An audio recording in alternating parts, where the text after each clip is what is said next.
Welcome to Level Up Sports Network. I am your host, Leo, alongside a very special guest, Marc Robbins, sports reporter for Channel 3. Thanks for coming on. Leo, it's my absolute pleasure. All right. So I went to play-by-play sports broadcasting camp. Kind of want to see some stuff, so how I can make it as a reporter and stuff like that. So you Mhm. went to Arizona State. I know that's one of the best broadcasting schools. Any advice for that? Well, it certainly is. Thank you for that. I'm very proud. And I would say that there are a lot of places out there that you can get a great education and get some opportunities to get into broadcasting and sports journalism or any other type of journalism for that matter. There are a lot of schools out there, and I think curriculum should be part of your decision making process, as well as all sorts of different other things that you want to check off on your list as far as weather, size of school, the sports that, if you're going to be in sportscasting, the sports that you can cover, the campus life, all that sort of stuff, proximity to where you live or how far you want to go, all those sorts of things. And there are plenty of places out there that, you can check a lot of boxes and have a great college experience. Yeah, definitely. So I've seen you reporting on the air a bunch. So when you're doing just like a stand-up report, stuff like that, how do you remember? Do you have like bullet points of like what do you kind of remember off of? Well, I write a lot of stuff down beforehand. It's a little different if I'm in the studio. I can have the teleprompter on, which is on the camera, and I can look right into the camera and see the words in the script that I've written. If I'm out in the field, in front of us, at a stadium, at an arena, wherever I might be, I take I write things down before I go on the air. I try to get the gist of what I'm going to say, and then I go with it, off the top of my head. I've done it for a lot of years, so I have kind of a way of just kind of remembering what my points are. The words may be different than I originally thought, but the points stay the same when I'm out in the field. Yep. Um, so for my camp, what I do is basically like we have the camps throughout the summer in different cities throughout the country, and then I think a few nights a week, we kind of just like do like every single sort of thing, whether it be like play by play, reporting, stuff like that. Yeah. Is there anything I should know about like when you're on the air, other than obviously like you can't really mess up?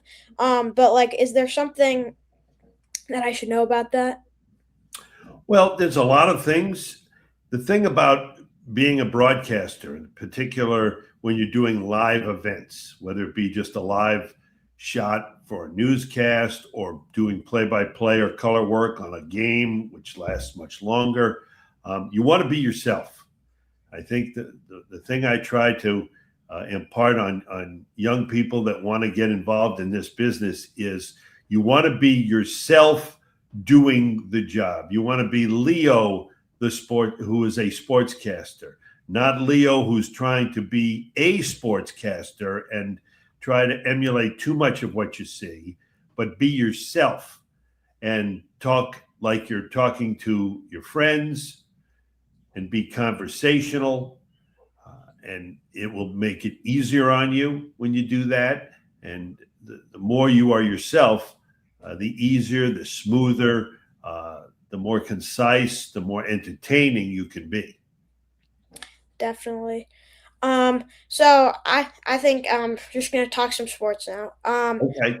So I I watched you. I know you reported on the Patriots situation so far. I'm not really gonna talk about that much, but like I know Mike Vrabel skipped day 3 of the draft. I know there's a GM and they really do most of it, but was that just a coincidence that that had happened on the 3rd day of the draft? Well, I certainly can't speak for Mike Vrabel, but it appears that he wanted to work around the importance of the draft, the importance of him being the head football coach with the Patriots. If he's the head coach, he wants to be involved as much as he can be. So it seems that he wanted to work around what else he needs to do for his family and for his well-being. It seems like he wanted to include his duties as much as possible as head coach of the Patriots. And so he's trying to do both. Get the counseling, spend the time with the family that he's spoken about, and also try and continue to be the head coach of the Patriots. Yep.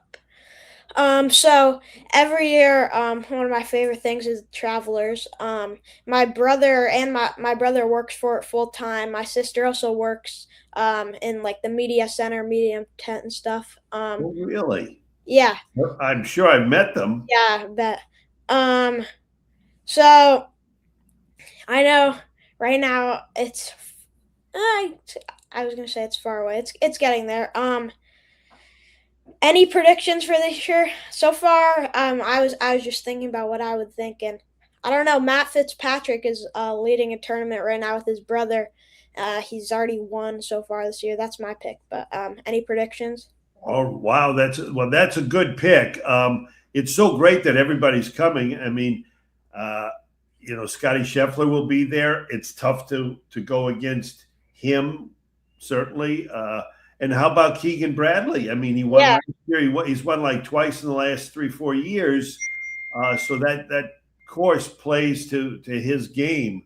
So he would have to be somebody to consider, as well as Scheffler, Rory. The typical players that come in and play well. And then there's always several, 3, 4 handful of players that we don't talk about much before the tournament, that all of a sudden jump in there and they're battling, through all 4 rounds, and they're in the top 10, or they're fluctuating between 1 and 10, all tournaments. So there'll be a lot of names, and a lot of big names up on the top of the leaderboard all 4 days, I think.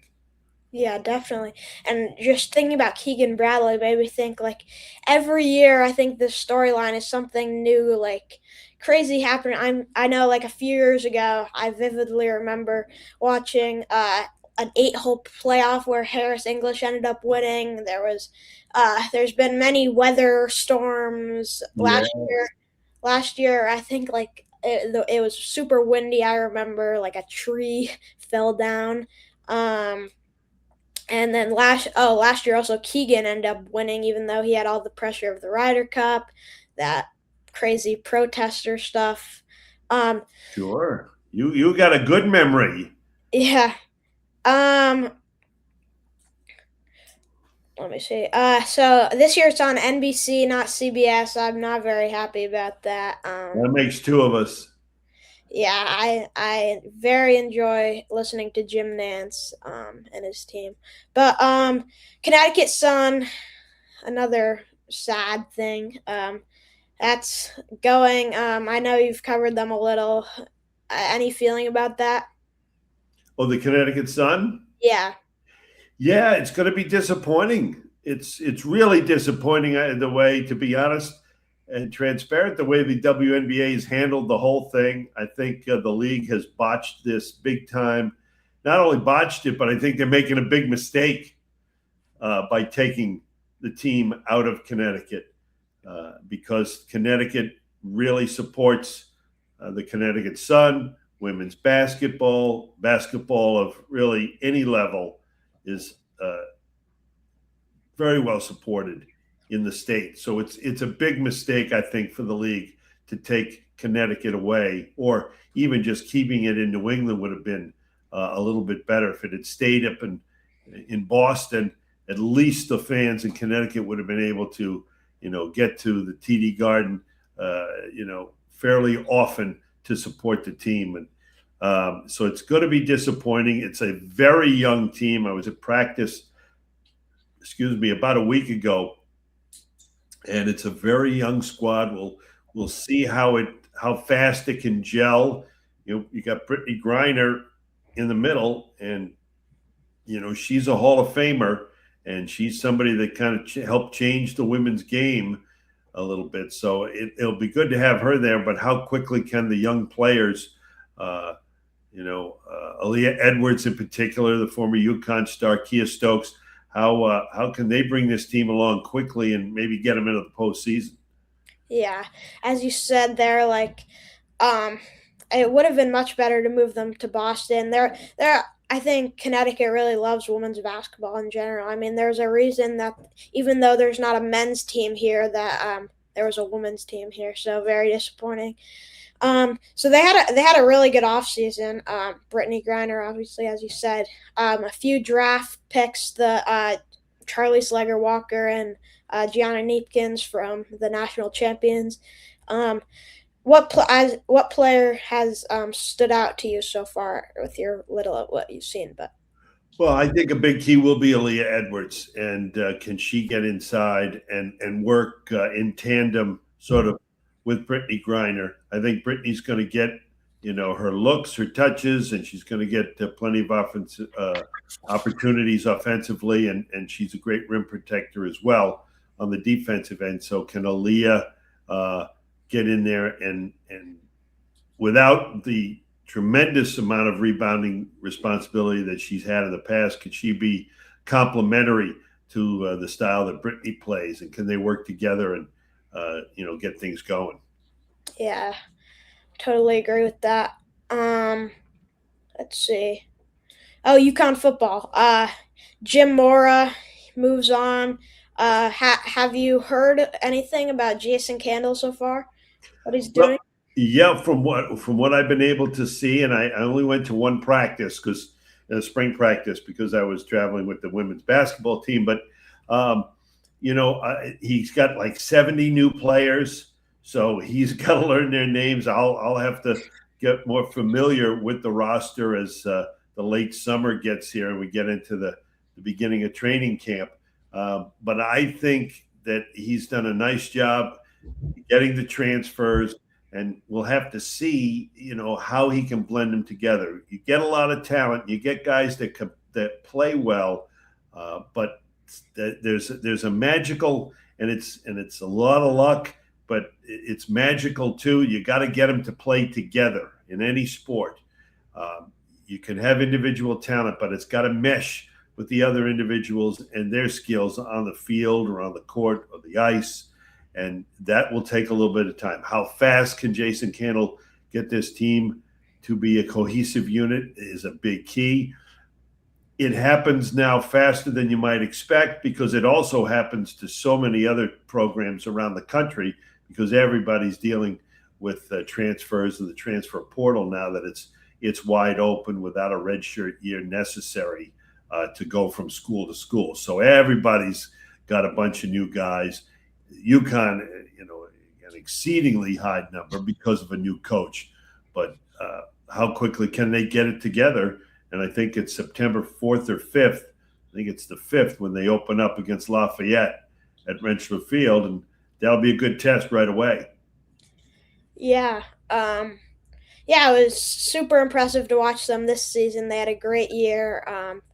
Just kind of thinking about that after the draft, Skylar Bell did get drafted as we knew was going to happen, and then Joe Fagnano he got signed. How cool was it to kind of watch that team last year, especially their offense kind of blend with Skylar Bell, the Biletnikoff finalist? Yeah, I mean, Joe and Skylar had a very unique and tight bond.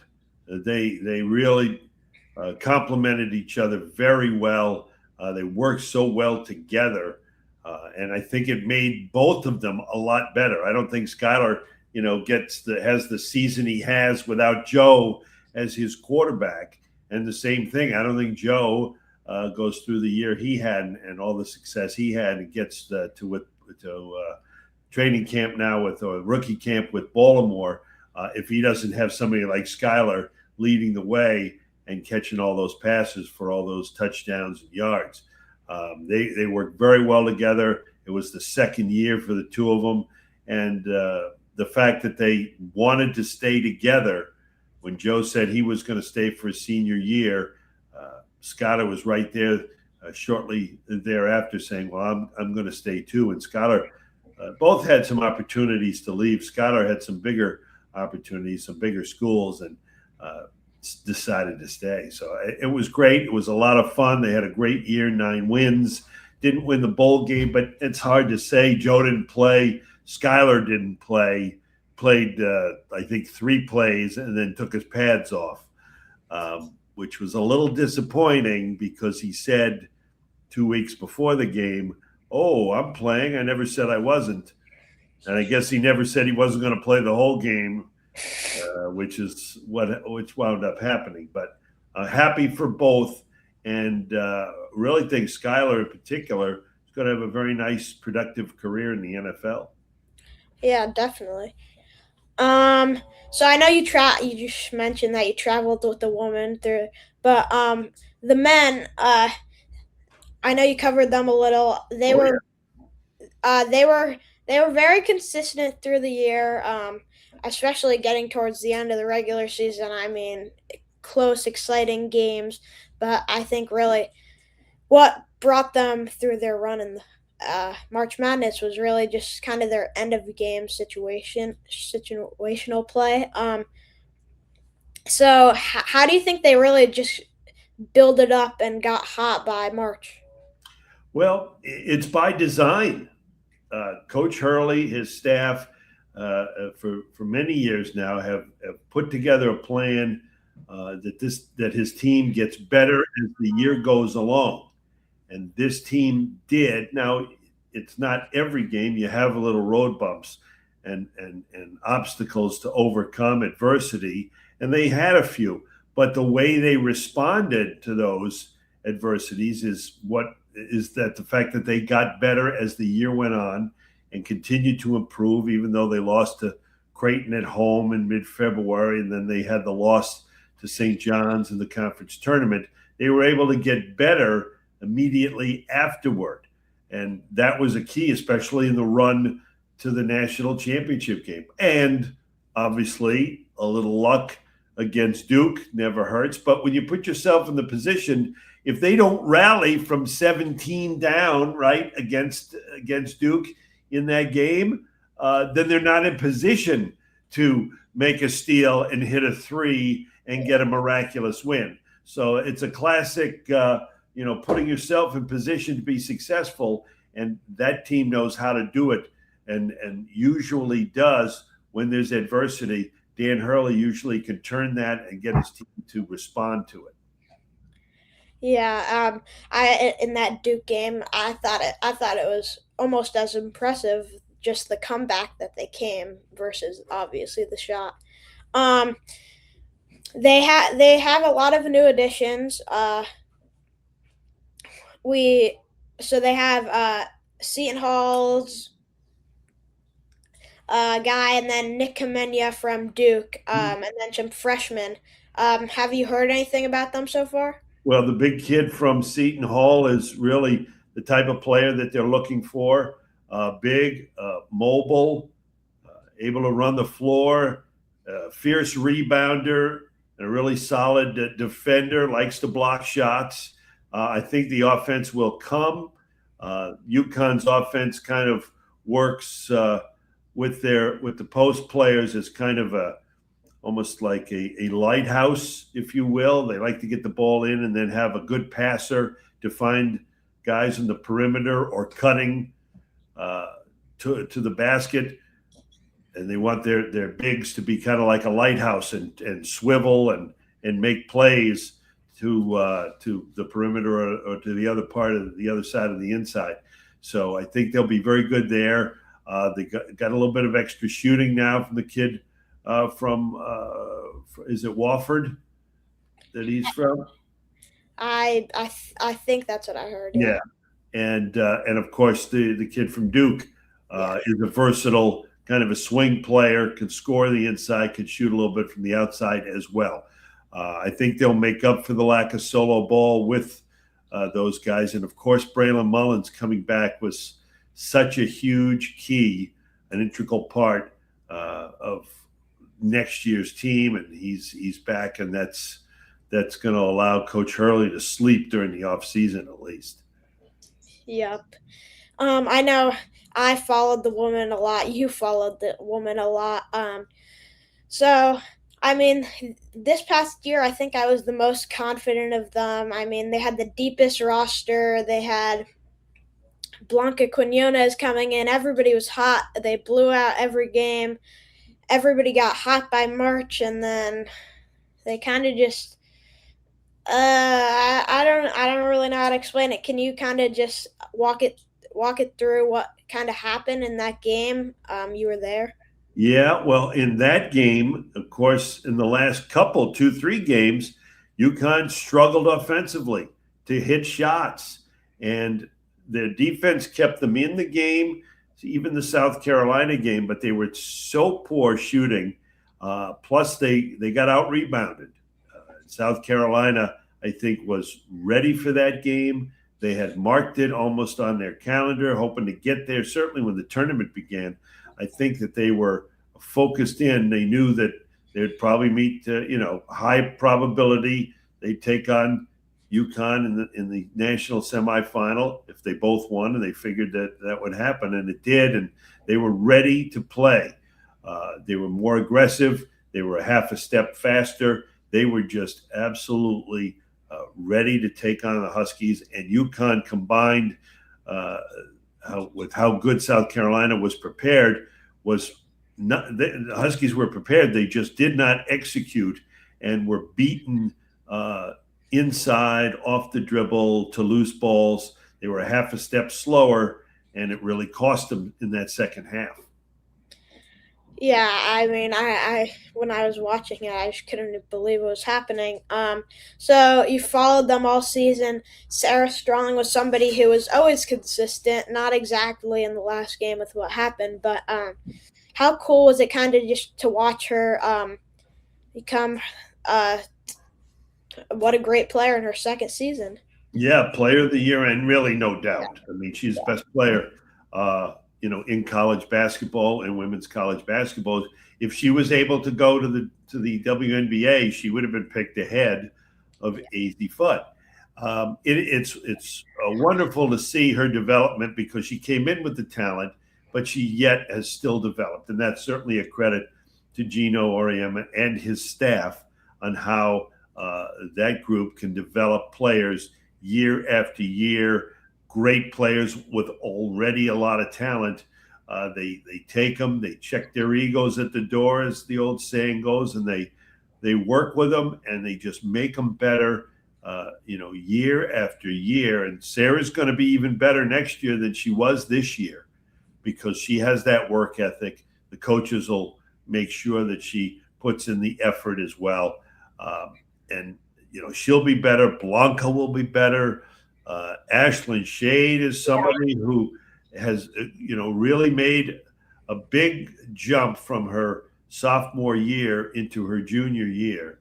I mean, or she'll be freshman into sophomore. She'll be a junior now. I think she'll be a junior. Or she'll be a senior. I think KK's the only senior next year, or I have to go back and look. It all runs together for me, Leo. When you get old like me, you'll see, but you got a long, long way to go.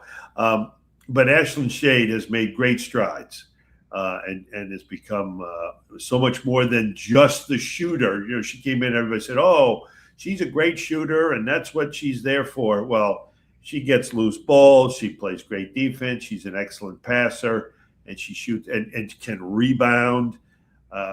She is so much more than just an outside shooter. In fact, one could argue that her outside shooting has taken a back seat and isn't quite as prolific as we thought it might be at this point of her career because everything else has gotten so much better. But they'll be really good next year. They got all that talent coming back, and the player of the high school player of the year as well coming in. So you just spoke on AZ Fudd being drafted. I know the past 2 years, there's been Paige and AZ, and then there's been some other players that not exactly were knowing they were going to be drafted last year. Caitlin Shen, Aubrey Griffin did. She didn't end up playing this last year, but I think she's going to be playing this year. And then this year, Sarah Williams ended up getting drafted. Now Caroline Ducharme played in her first preseason game.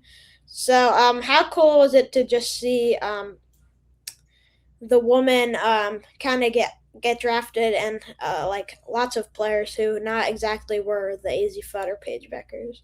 It's really cool, and it's really a testament to their determination and hard work. And that's part of what this program is all about. And that's some of the stuff that really makes Gino and his staff the best around, is because they can take players that are not secondary thoughts, but with the focus being on AZ this last year, or Paige the year before, or Sarah. But others are so good, and they get them to, as I said earlier, you got to mesh. You got to have great talent, but it's got to mesh with other players. And every year, Gino gets the cream of the crop and puts them all together and makes them extremely successful. And that is just so hard to do. Yeah, it has been really cool, me personally, just to watch all the women get drafted and Gino build up these rosters. So obviously, with your final four, the main storyline was the Gino reaction. It didn't show anything that Gino has looked like ever before. He's like the nicest guy. So you experienced that. Did you? You probably don't know what he said, but No, I wasn't that close, but yeah. it was, listen, it was disappointing to see. There's no question about it. And I think Gino certainly would want to, take back all the actions, the mannerisms, everything that went on at that point. I think it was a lot of, listen, we're all human, and when we get frustrated, sometimes we take it out. The frustration shows in other ways. And I think that was a frustration, a moment of release of the frustration for Gino. And I think he would certainly want to do over if he could.